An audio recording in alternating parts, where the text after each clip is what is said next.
Thank you, Canada. Hello and welcome. Thank you for taking the time. First of all, let me take this opportunity to thank each and every one of you. Thank you, Canada, and thank you, Canadians. I'd like to add a bit of my story to it.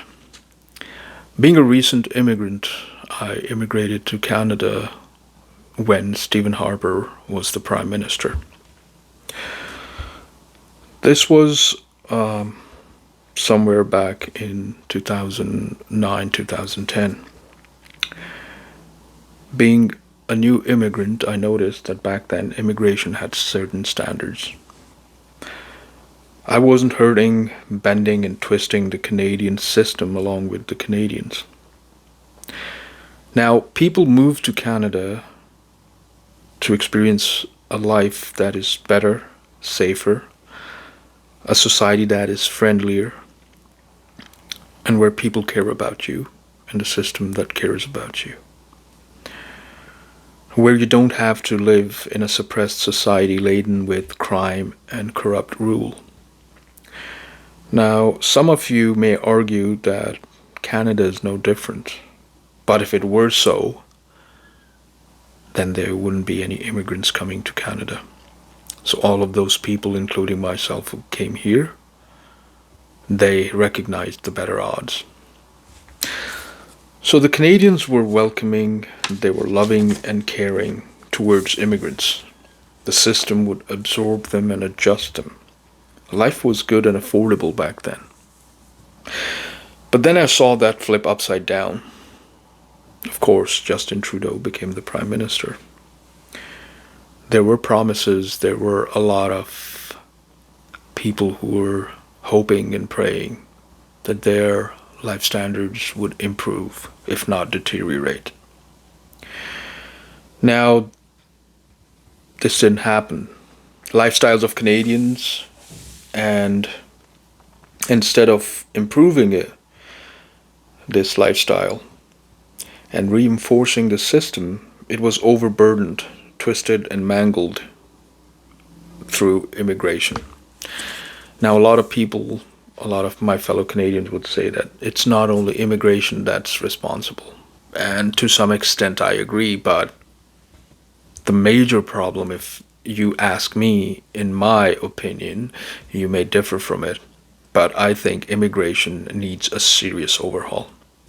This mass immigration has created a society that is, like I said, it's hurting Canadians every now and then. I saw this post by one of my fellow Canadians. And to some extent he may sound racist and he may sound a bigot, but that's not the case. His question was, how many times have I seen people carrying just the Canadian flag and coming together under a Canadian flag? Every now and then I see every other country's flag where they are basically blocking the roads or they're coming out protesting for their countries.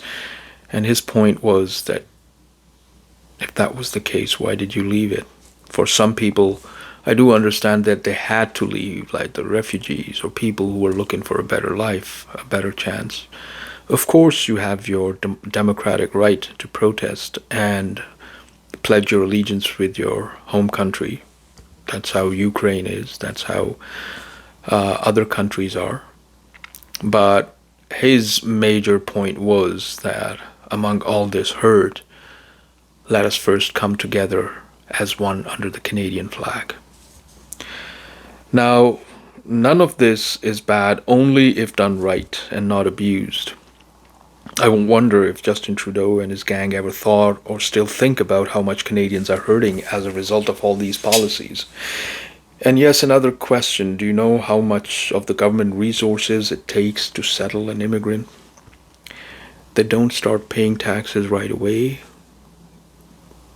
Not unless they start working and then slowly and steadily become a part of the system. But by that time, the resources and the amount of money that is spent on them directly or indirectly, that there is a subsequent amount that has to be spent in settling those new immigrants before they become a part of the tax bracket and before they take their part. Now, for the current ones, the immigrants that are coming in, and they are, most of them I've come across who are doing like odd jobs, who are doing like cash jobs. Basically, these immigrants will grab any job because they need to be settled, whether it's an Uber driver, whether it's deliveries, or all those. Those are not under the tax net yet, but they are still visiting the hospitals, they're still applying for passports, they're still a permanent resident, entitled to all the facilities, and they are part of this system already before they have started paying their taxes. It can take up to 2 years for them to catch up and repay all that in taxes, what they have basically consumed during all that period. So another thing, of course, the money that is being funneled into the war bucket, that's a different thing. But all of this, there's a term used which is called freeloading, and that would make me selfish and insensitive. But I come across these videos every now and then where people are hurting and they are expressing themselves. Now, all the money that's spent on mass immigration, settlement of refugees, and then, of course, the inflation, the immense money printing, cost of living is going through hell. Now, enough of my ranting. You let me know before this turns into a scream show. You let me know. You let me know about your thoughts. What do you think? Am I paranoid? Am I a bigot? Or am I pointing in the right direction? Thanks for watching. Take care.